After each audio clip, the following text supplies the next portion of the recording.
This isn't the biggest house. Many are, and most, and even smaller countries are much bigger. This isn't the finest house, but this is the best house. It's the best house because it has something far more important than numbers of people who serve, far more important than numbers of rooms or how big it is, far more important than numbers of magnificent pieces of art. This house has a great heart, and that heart comes from those who serve.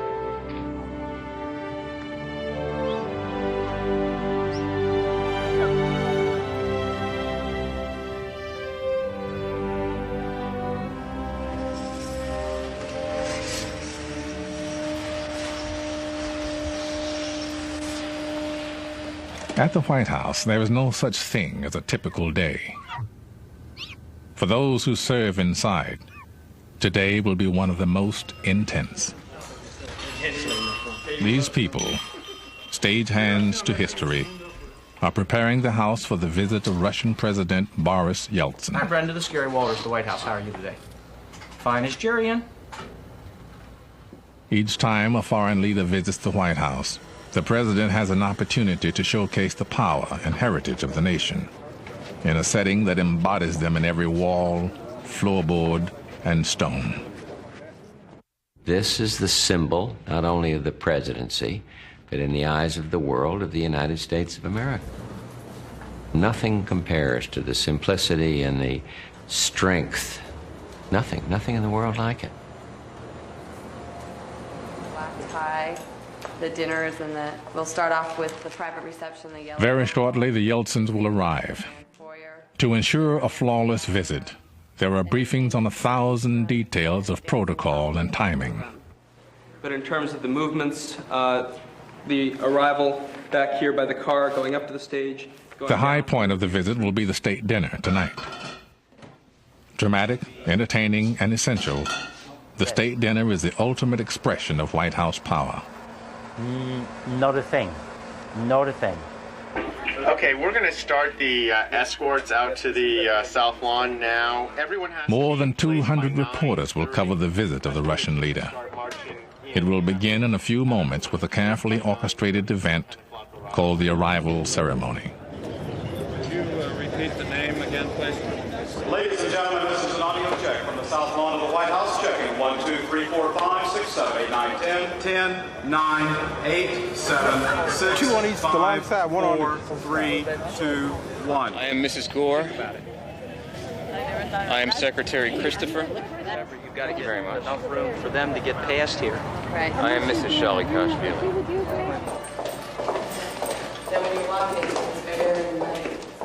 Inside the White House, with only minutes to go, the President and the First Lady receive their final briefing. You return to your positions. The only thing I don't remember is, what are the cues from down here, both coming and going?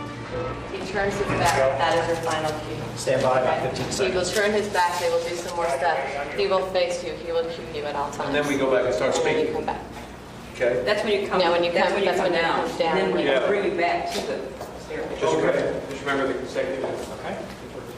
Yep. Okay. And your remarks are on the subject. Sunglasses. Okay, we ready? Okay. And they will let us know about it. They'll open when they pull up.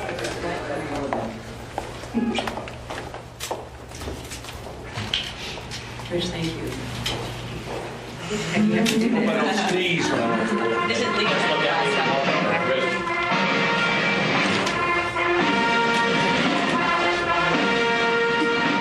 Ladies and gentlemen, the President of the United States and the First Lady.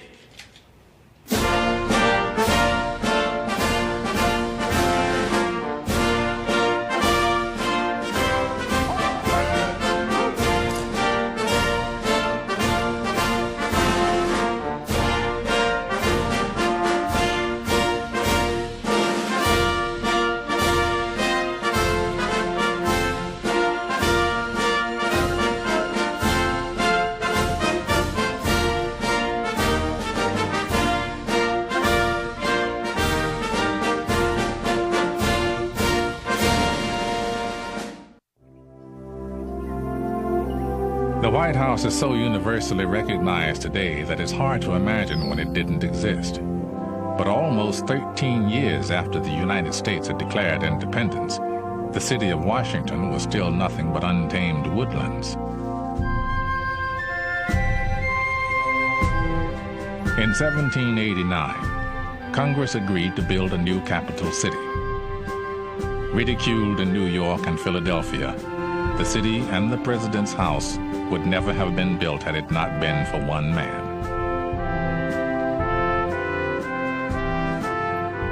Washington wanted the city built. By law, it had to be occupied by November the 1st, 1800, and many forces were acting against this new city in the wilderness. Washington wanted it. He wanted it in the middle of the country. He wanted it on the Potomac River, and he was determined to have those buildings because in having the buildings, he would have his capital. Its foundations were dug by slaves, the intricate stonework carved by Scottish masons. More than half the workforce were foreign-born. The workers lived at the job site and each morning received a pound of meat and all the cornbread they could eat. After one especially randy night there, the commissioners overseeing the project closed down the only house of prostitution to have ever operated on the White House grounds. When it was finished, it was immense.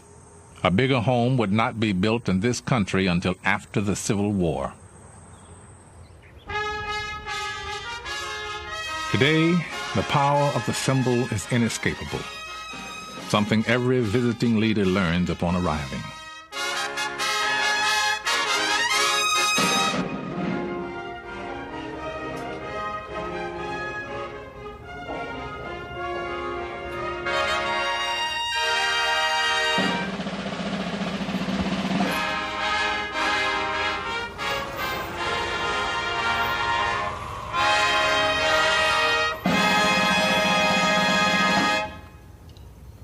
At that moment, I become the United States and he becomes Russia. And we stand for all of our people. And if this state visit goes well, then it's proof that the Cold War is really over and we're making a newer and better world. And I don't want to mess it up. I want to do it right because it's the United States. Conceived by President Kennedy in 1961, the modern ceremony not only impresses the visiting leader, it gives him the distinction of being welcomed here. Дамы и господа, искренне рад новой встрече с Америкой. Together we have agreed to safeguard nuclear materials and to shut down plutonium production reactors. Вместе мы согласились обеспечить безопасность ядерных материалов для таких как терроризм, улучшение окружающей среды и организованная преступность. Together we can and we will make a difference not only for our own people, but also for men, women, and children all around the world.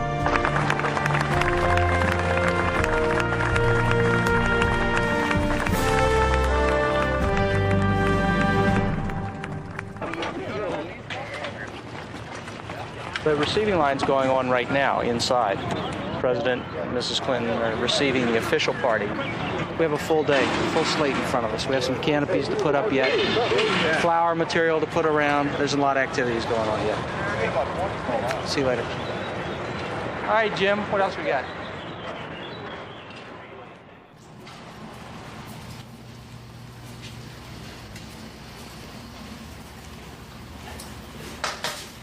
In the White House basement, the first preparations for the state dinner are underway. Here, the butlers will find some of the 1,500 different pieces of china to set tonight's tables. It's one of 100 different tasks the White House staff will finish in their push to the dinner, now 10 hours away. Upstairs, in the entrance hall, a receiving line welcoming the Russian delegation is concluding.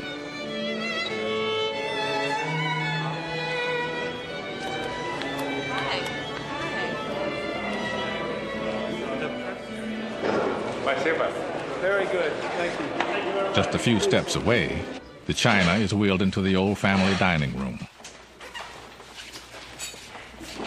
The White House is barely large enough to hold a dinner like the one planned for tonight, so this elegant room has been converted into a giant pantry, so butlers like Buddy Carter can serve tonight's 150 guests. There's so many people that are capable of doing this job, but I'm one of the few selected that get to do it.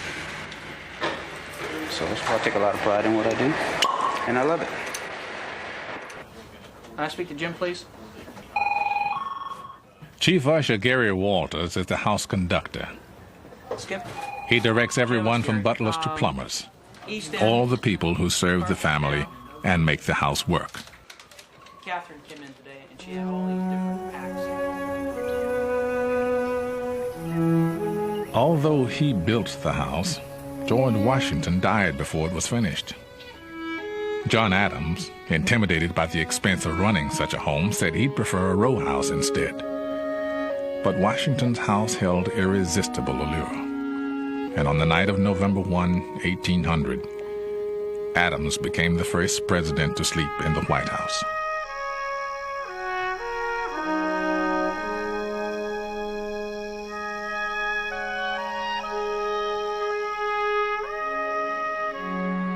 Well, he woke up the next morning and he wrote a letter to his wife. It seemed to settle in on him.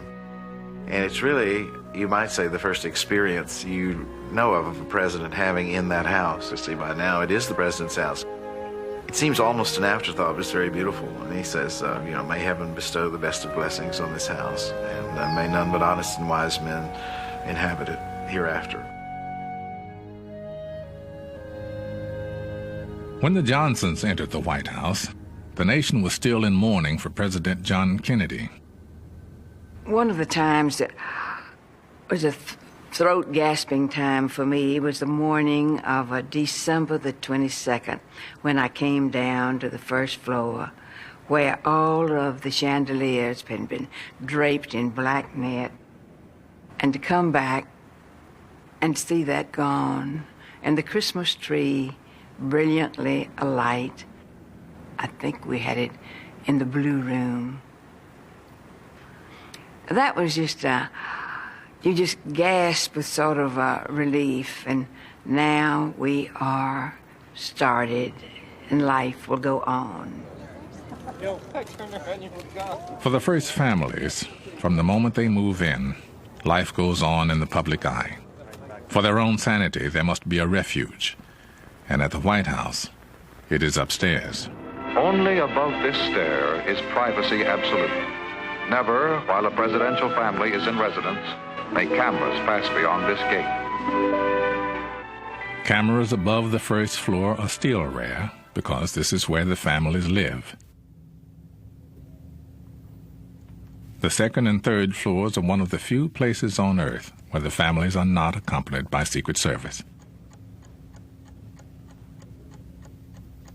At the heart of the second floor is the yellow oval room, which leads to the Truman balcony.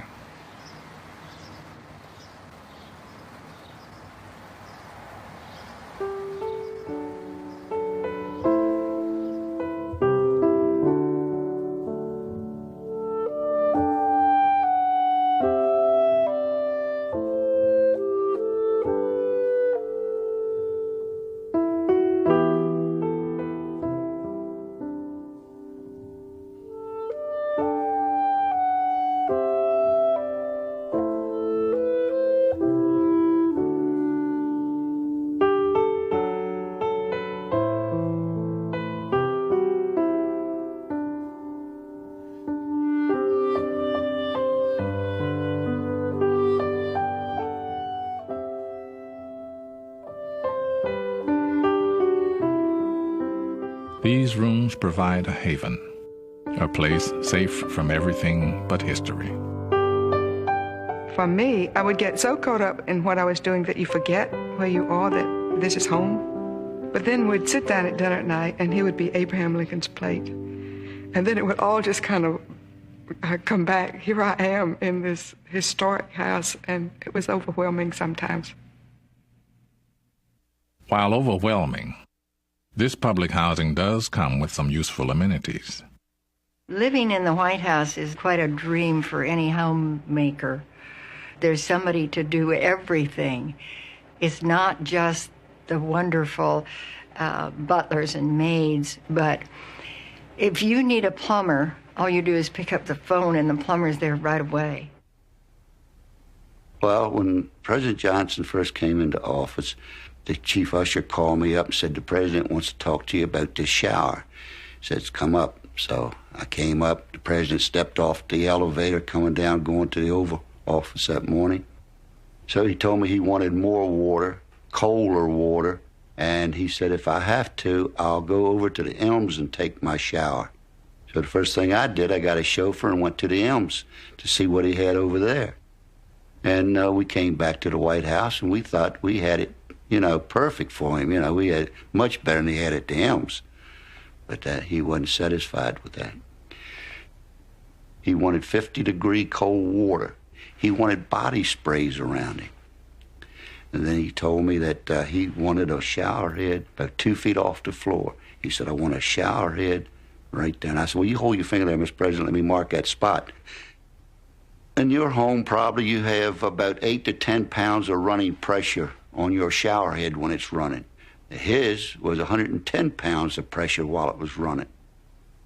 It was like a mini car wash. The chief usher, Mr. Rex Scouten, he said, I have to try that shower out. And it just kind of pinned him right up against the wall. Then we have the blue room and the red room. Right. Still passing? No, we don't pass in the blue and red room. While they're waiting to go into put this one over there. Yes, sir. And do another one of the Reagan China. The employees are like a family because everybody it's like you got different departments and everything like that, but it's not operated that way. If you see something that needs to be done, regardless of which department it is, you do it. That's why we say it's like a family. Color right now, Moses. Having 2 dogs, looks like I need to shave. I remember one time teasing a member of the staff, one of the butlers, and they are really like family and treated our children like family. And I said, if you don't behave, I'm going to get you fired. And he burst out laughing and said, presidents come and go, butlers stay. In 1945, a young electrician named John Muffler came to work here. For the last 50 years, in addition to electrical jobs, he has handled the little annoyances of life for 10 first families, like replacing watch batteries and fixing eyeglasses. You want to do the ground floor, right? Yeah. No one in the history of the house has served here longer. Am I going too fast for you? The man with the longest tenure here, fittingly, also is in charge of time. Every Friday, Mr. Muffler winds the clocks in every part of the White House.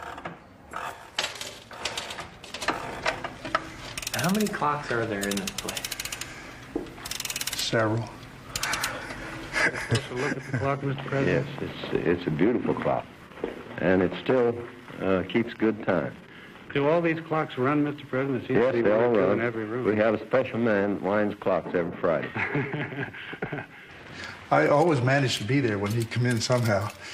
And one morning he said to me, son, do you know why when I come into this office, these pictures are all crooked, all bent out of shape? I said, no, sir, Mr. President, unless the cleaners, when they're dusting, they move the pictures around. He said, no, that's not the reason. He said, would you like to know? I said, yes, sir, Mr. President, I would. And he said, the rotation of the earth causes that. I said, yes, sir, Mr. President. But he went over every morning, straightened every I love Mr. Muffler. I can't do anything like program VCRs or set digital clocks, and so I'm always needing his help to come to my rescue. But he's a perfect example of the kind of dedicated service that people have given to the White House and to presidents and their families over 200-plus years.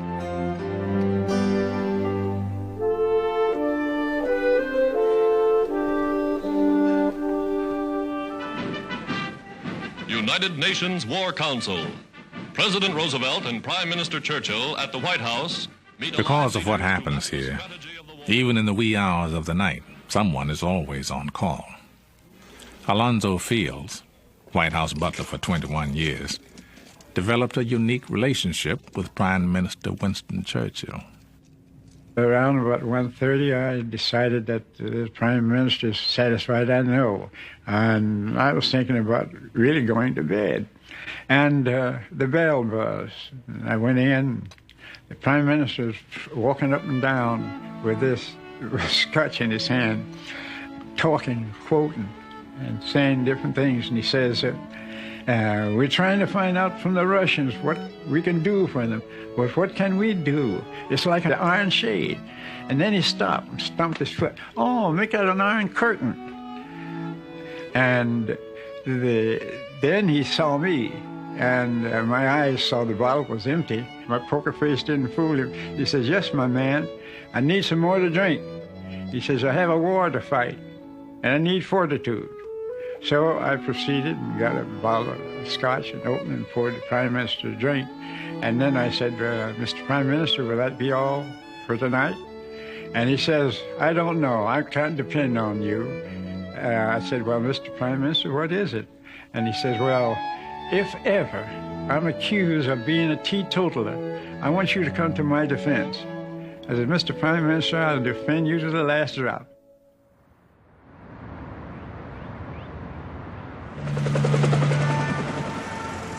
It's hard to imagine today, but back in the Madison administration, during the War of 1812, the British Army captured the city of Washington and burned the White House. The Madisons were trying to keep a cheery face on it all, and they had a dinner party. And some of the most amusing in the context letters in the Madison papers are regrets to that particular dinner party that night in August. Lo and behold, you could hear the gunfire. Mrs. Madison finally fled herself, left the house alone with Paul Jennings, a slave. Jennings was to bank the fire, ironically, to keep it from burning down. Well, the British came in at 11 at night. They saw the dinner. The officers sat down and had the dinner. Furniture was piled up in the rooms with lamp oil on it. The windows broken out. And at about 1 a.m., the British stood with flaming javelins in a circle around the house, and Lieutenant Pratt fired his pistol. The javelins were thrown in the house, and it exploded. Mrs. William Thornton, a British citizen, was there and said it glowed like a great plum cake. The White House was reduced to ashes, except for the stone walls that General Washington had cherished so.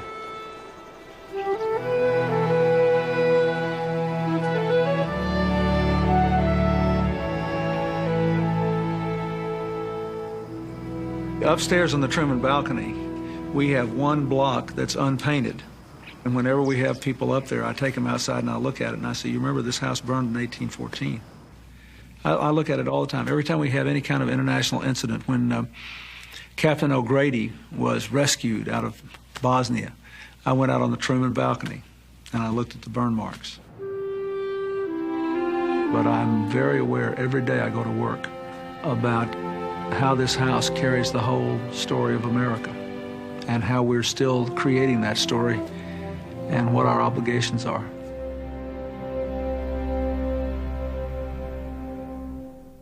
Excuse me, please.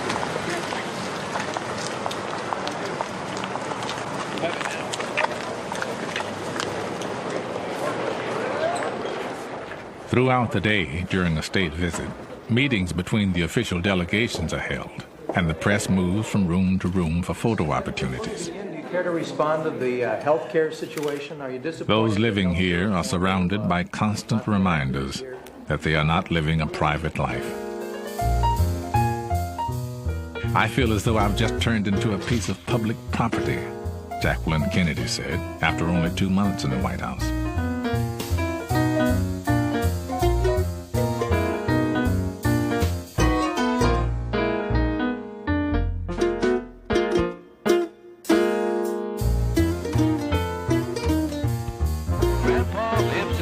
White House in Washington, and Grandma lives there too. And there she is with 2 of the grandchildren. And Franklin Jr. get into the picture too. Look at that. As the entire family goes to the East Room to pose for the News of the Day camera.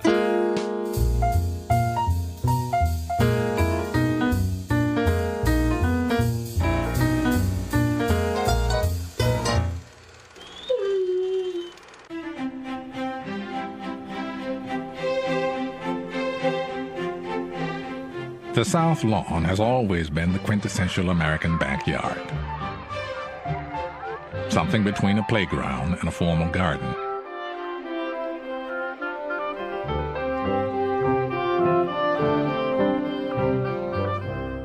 President Wilson kept a flock of sheep here, and he also welcomed the first autogyro. Each morning during the Hoover administration, the cabinet played an exercise game with an 8-pound medicine ball. When Ike installed the first putting green, the stage was set for confrontation with the local constituents. Squirrels have created a nutty problem at the White House, with President Eisenhower complaining that the four-legged vandals are tearing up his private putting green. The president, a very earnest golfer, brought on a minor political storm with his decision to banish the squirrels, even though nobody has found out whether the animals are Republicans or Democrats. Well, the South Lawn is well inhabited by squirrels. And up at Camp David, I noticed that the oak trees shed acorns to a great extent, and the squirrels didn't do much about them. So when the day came to go back down to the White House, I'd fill my pockets with acorns. And there, up and down and in the rose garden, there would be these squirrels, and I'd throw the acorns out to them, and you'd see them, wham, they'd just go and grab for those acorns. One occasion at Camp David, I didn't get any acorns. And when I came back, well, I went into the Oval Office, and we were having a meeting there. I looked, and in every one of those windows, the squirrels were standing on their hind legs and looking through their front legs inside, and they're looking at me. And they literally, I could see, were saying, "Where are the acorns?"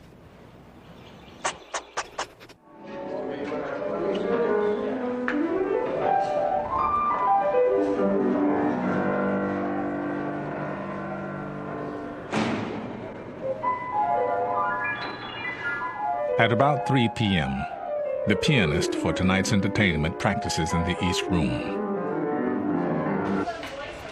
One floor below, in the White House kitchen, Chef Walter Scheib is gearing up for dinner, now only 5 hours away. Anybody in the map room like we did last time around? No, I don't think in the tiny room. In addition to the normal pressure to please, turn-of-the-century chefs had to routinely serve 7-course family meals and 20-course state dinners. The pleasures of these meals were not lost on President Taft, who tipped the scales at more than 300 pounds. Though a success in the kitchen, the chef's handiwork was causing problems elsewhere. White House bathtubs proved too narrow for Taft. To his consternation, the president was frequently left stuck in the tub. White House ushers were sent scurrying to find a proper vessel. When it finally arrived, it was 41 inches wide, could hold nearly 65 gallons of water, and all the men who installed it. Tonight's guest will be served one of the legendary White House desserts, the creation of pastry chef Roland Mesnier. Okay, that goes back. This is when I am even more nervous than normal. You have to remember, you know, when you serve a state dinner, who are your guests?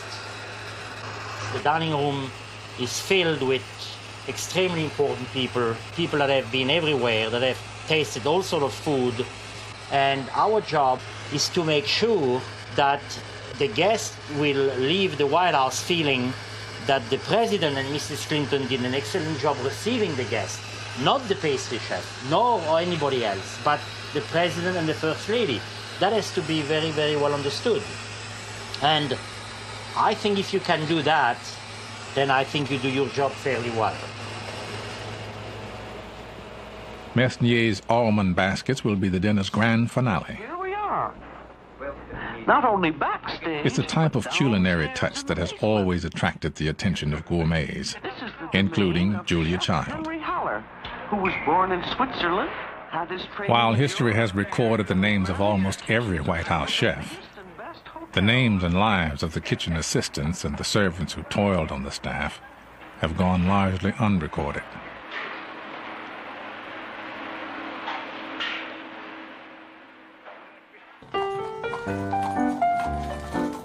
In 1909, Mrs. Taft considered firing all of the white ushers because they couldn't be treated like servants in the same way as blacks. She was persuaded not to. Despite the discrimination, black Americans who worked here then created a vibrant world. Their White House positions placed them in the upper strata of Washington's black society. James Coates, Adolph Byrd, and Arnold Dixon, I remember the first 3 butlers I met during the Taft administration. Lillian Rogers Parks, a White House seamstress for 30 years, was introduced to that society by her mother, Maggie Rogers, a maid to Mrs. Taft. They had their homes and they entertained. And then we had clubs that was very classy.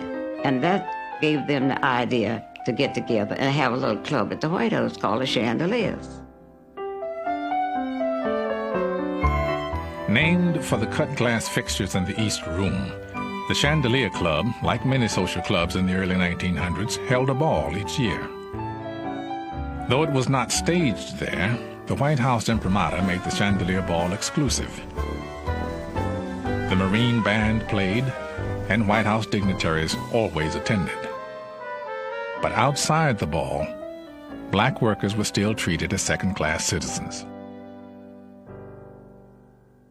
In 1902, President Teddy Roosevelt invited the noted educator Booker T. Washington to the White House for dinner.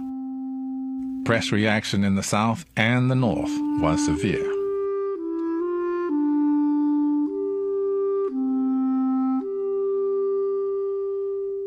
Roosevelt was chastened. No black American received another social invitation to the White House for 28 years.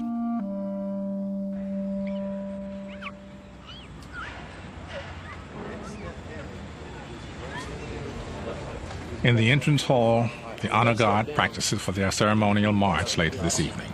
Okay. Slowly wheel. They are performing a kind of ritual that helps define what has become a national shrine. For the occupants of the late 1800s, the White House was too small and not nearly grand enough for the nation's aspirations. There were frequent and elaborate plans to expand or even abandon it. I don't think the White House would have survived the late 1860s had it not been where Lincoln had lived.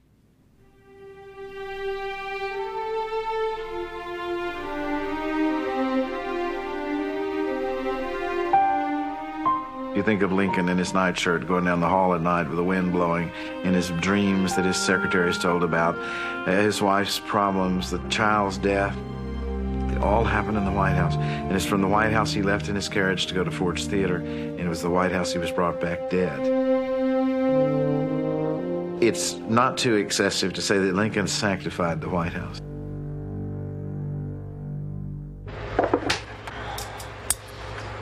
Now, this is what we call pulled sugar, which is simple water, glucose, and lemon juice. With only hours to go before the evening begins, pastry chef Roland Mesnier is finishing tonight's culinary grand finale.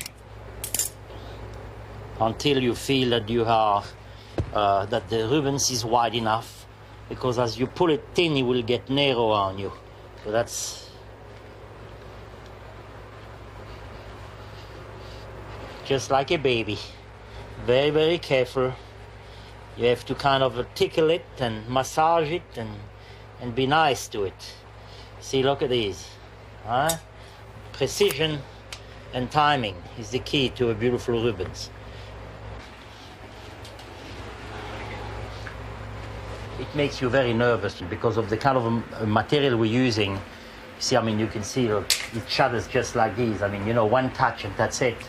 One wrong move in a corner of a door. So I think in every state dinner I age about 2 or 3 years. Methnier's creations represent the sophistication of the White House staff, but it wasn't always this way.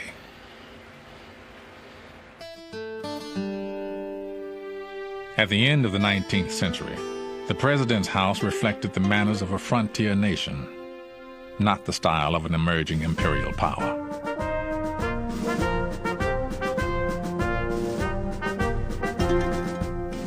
It was a home comparable to many other residences from its beginnings. And then enormous demands came upon it. And we had a rather imperial community come to Washington. General Grant, goodness, he went out and got an old orderly in the military that was a friend of his to come be the chef. And they had a state dinner, and here apple pie came out and big slabs of roast beef with gravy dripping off of the plates, and Ms. Grant was mortified. These ambassadors didn't know what to do with it. You'll get on the floor and chew it or what? By 1902, a brilliant young man named George Cortelyou had changed all of that. At Roosevelt's request, he created an almost regal White House style that redefined the house for the new century. As part of the new look, Teddy Roosevelt officially changed the name of the mansion. The new letterhead read simply, White House, Washington.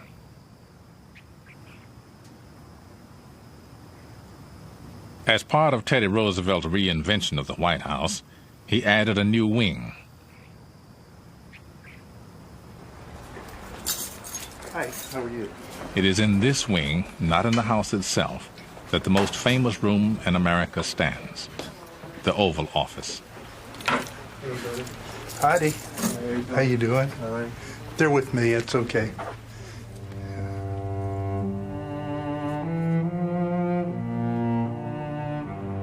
Frankly and definitely, there is danger ahead. Danger against which we must prepare. We are now prepared to destroy more rapidly and completely every productive enterprise the Japanese have in any city.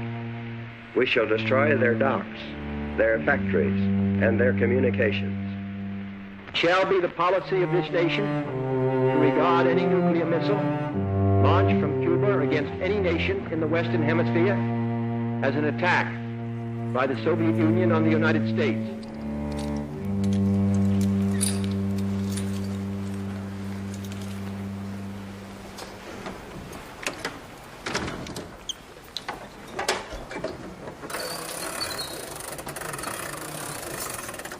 Because of the history that has been made here, the White House is the most potent symbol of power in the world.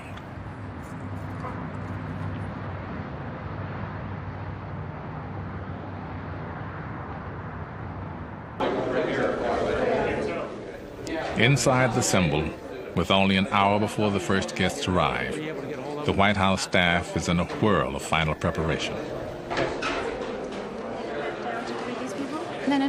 They greet these people here. They greet these people at the North Portico. Each of the head people, the tables have been set up very well. I personally checked them. The front person should check each table to make sure there's not any foliage or anything hanging around. I hope there's nobody here.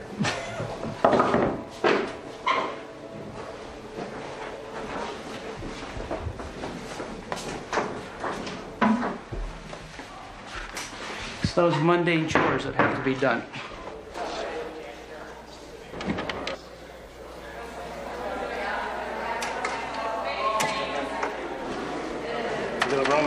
That's part of what the evening's about.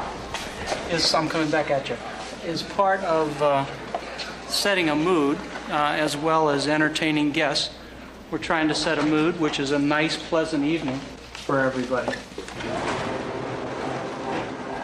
Since any of these plates could be the president's, each has to be perfect. Though each guest eats the same meal, everyone doesn't get to dine with the president. All of tonight's 151 guests will not fit in the state dining room, so some of them will have to eat here in the ground floor map room.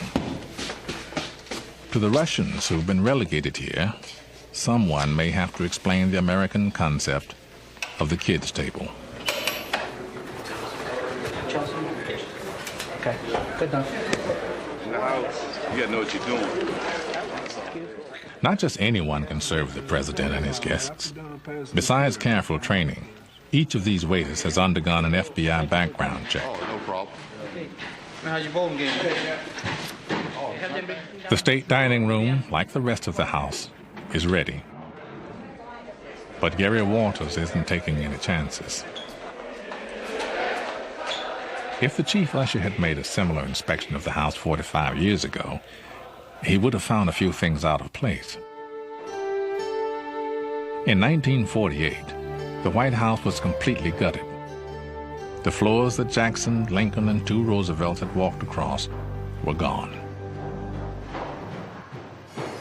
After 5 years of demolition and construction, the White House was rebuilt. The inside of the house was put back exactly as before. Though it was now constructed of steel and concrete, Jefferson and Lincoln would have easily recognized their old home. And the idea is preserved. That's really what it is. The idea of the house and the symbol is bigger than any material part of it. And that has remained intact and is really more powerful than ever today.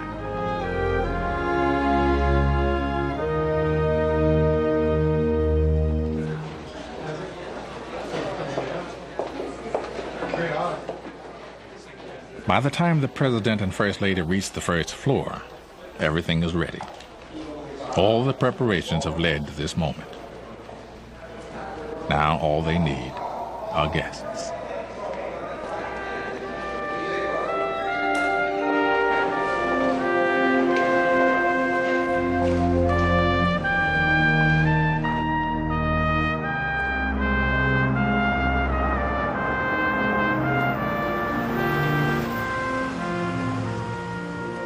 At night, it's a very different thing than what happens at the beginning of the state visit. We will have worked all day long, and the visit will either have been a success or a moderate success or maybe not so successful, but what you want to do at night is to at least seal the best possible relationship you can between the leaders and the countries. So at night, you really just want them to enjoy themselves. You want them to have a good time at the dinner, to say what they want to say at the toast, and just be glad that they could be there.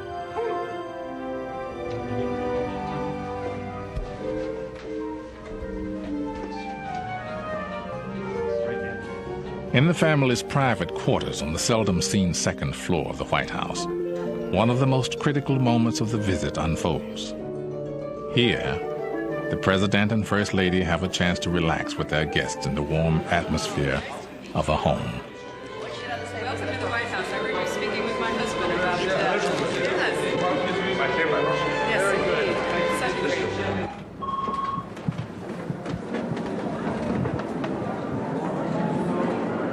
The press waits at the foot of the grand stair, where in a moment, one of the most formal ceremonies of the state visit will occur. The Presidential Entrance March. I did get the only question, I think, turned up your question.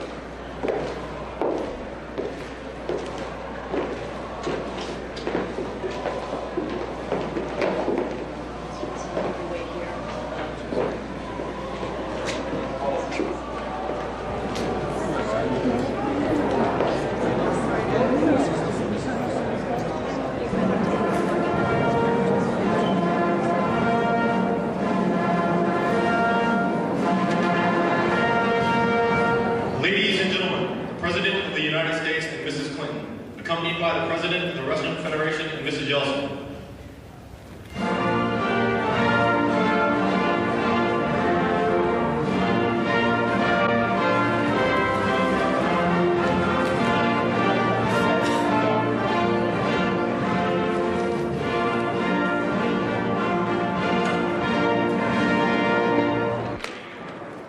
The receiving line is charged with excitement because, famous as the guests may be, they are about to meet the two most powerful men in the world.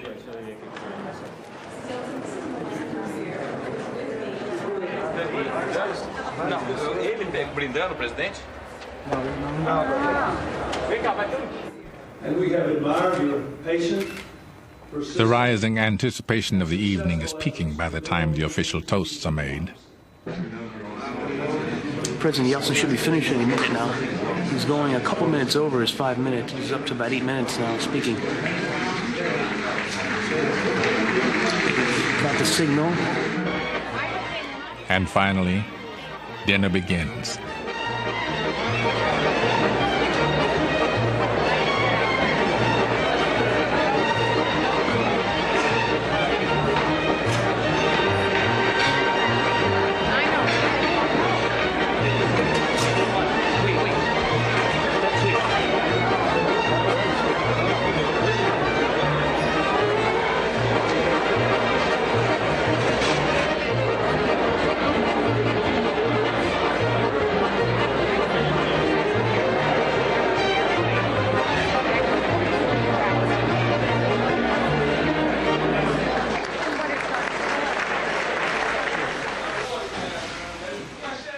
While dinner continues upstairs, downstairs, the staff is battling back an avalanche of dishes.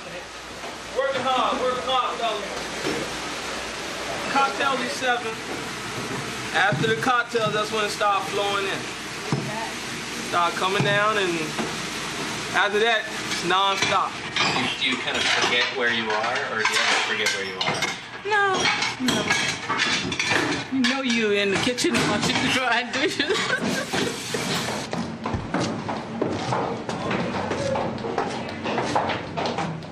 At the top of the winding stair that connects the two worlds, days of work are about to pay off for pastry chef Roland Mesnier. Lime sherbet with a vodka mousse in a nougat basket with fresh golden and red raspberry and peaches. You can eat everything. The whole thing. The whole thing. If you're hungry enough, you eat the whole thing, yes.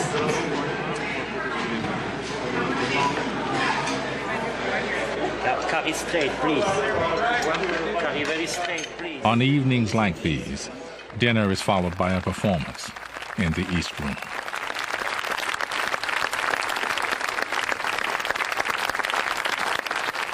During the Civil Rights Movement, singer Sarah Vaughan performed here.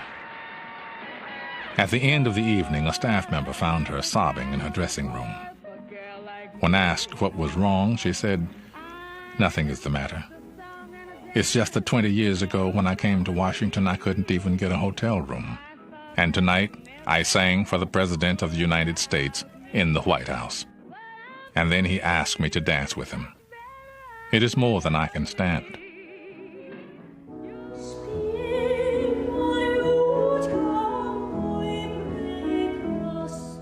Tonight, diva Kathleen Battle lends her voice to the house.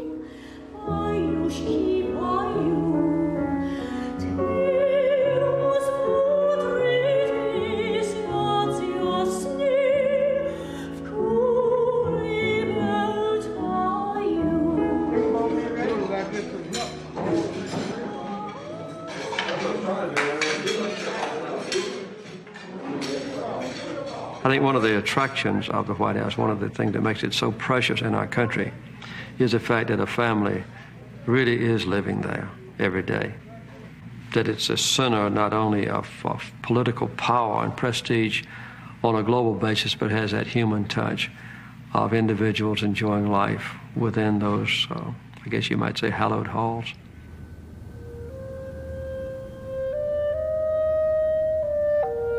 Tomorrow it will start all over again, and every day, for as long as there is a republic. Families will come and go, just as butlers and maids do. Dignitaries and old gentlemen who wind clocks.